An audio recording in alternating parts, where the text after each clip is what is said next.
let's talk about the juggernaut briefly, shall we? Mercedes, the Constructors' champions for the third consecutive season. Points total. A new Formula One record, 765. That is 297 more than Red Bull Racing. 1-2 City. Yeah. 1-2 City. Wins. So OP that even when their drivers started at the back, it didn't matter. 1-2 City. Yeah, the most Yep. wins of any F1 team in a season ever, with 19 victories. 19 out of 21. One of the most dominant F1 seasons for sheer result count we've ever seen. To be fair, only 7 1-2 finishes this year compared to the 11 they had last year. That's true. But even so, it didn't really matter because I think the rest of the teams that below them were beating each other up half the time.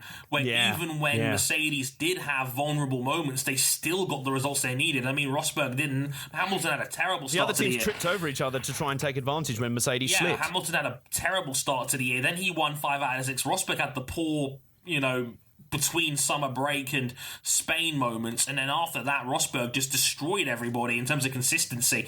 And again, 4 1-2 finishes to close out the season for Mercedes. Like they were right back on form again after some moments of vulnerability throughout the season.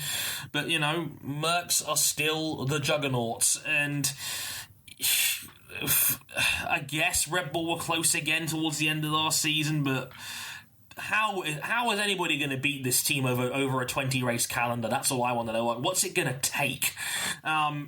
Is losing Rosberg going to be a massive deal for him, depending on who the second driver is going to be? Is that what it's going to come down to here? It may let someone else in potentially to take points off them. Mm-hmm.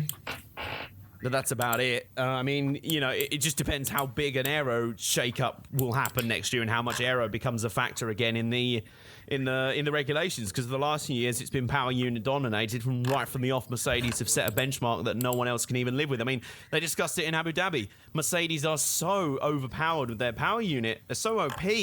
They can run, it's no good other teams going, we'll make up for it with downforce.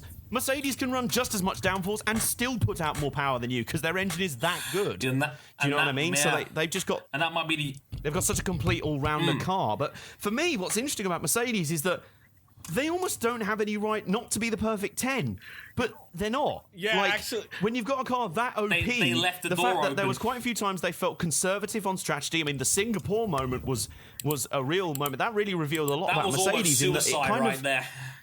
Yeah, and they kind of feel like sometimes the team or the guy, I don't know if you've ever seen this, it's normally if you're playing your parents at a video game or something, where you sort of go a little bit, or vice versa, whoever it is, it may be you that's way better than your parents at a video game or vice versa, and they sort of go, I'll go easy on you. Do you know what I mean? Not that I'm saying Mercedes went easy on the field, but a few times they went a bit conservative as if to say, no, let's do that, let's just make sure, and that sort of opened up chance for others. It's like, no, you can do what you want. You're Mercedes. Pretty much. Do you know what I mean? Pretty much. And and you also had or for longtime fans, the old IGP idiom. If you have the fastest car, it doesn't matter what strategy you're going to use. You're going to win. Yeah, exactly. I mean, and also what was interesting for me is that, there was, it felt like at times during the season there was a lack of order between the two drivers, mostly from Lewis Hamilton, but Niki Lauda seemed to be contrarian at times. Toto Wolff felt like a sort of school teacher, like a stressed out school teacher at times. And for the dominant team in the sport, that's a weird look. Yeah, I'm not going to give Mercedes a 10 specifically for the Spanish Grand Prix. That is the massive blemish on their record. That start. Yeah, you had 2 times in the year where both drivers ran into each other. You had multiple times where Hamilton went rogue on the team.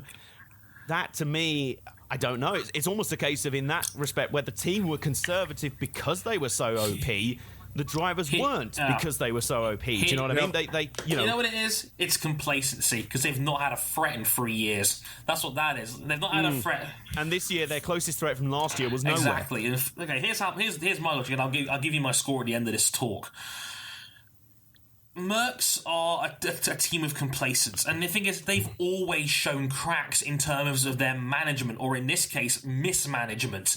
They can't handle the two egos of their drivers. Hamilton has always been a thorn in the Mercedes side, and he ignored team orders again this season, and the team were more than reasonable in their order at Abu Dhabi to tell Hamilton to hurry the hell up because Vettel was coming from behind and was taking Verstappen with him.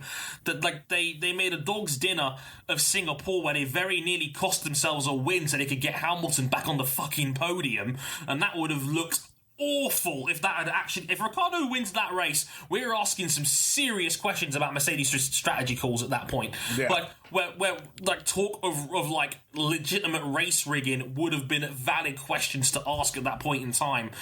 And of course the Spanish Grand Prix where they had the double DNF and the ugly look where that left behind. And Austria as well, the final lap in Austria as well, where the brake failure and then the booze where that was concerned, and Rosberg getting thrown under the bus for a legitimate car failure, etc., etc., etc.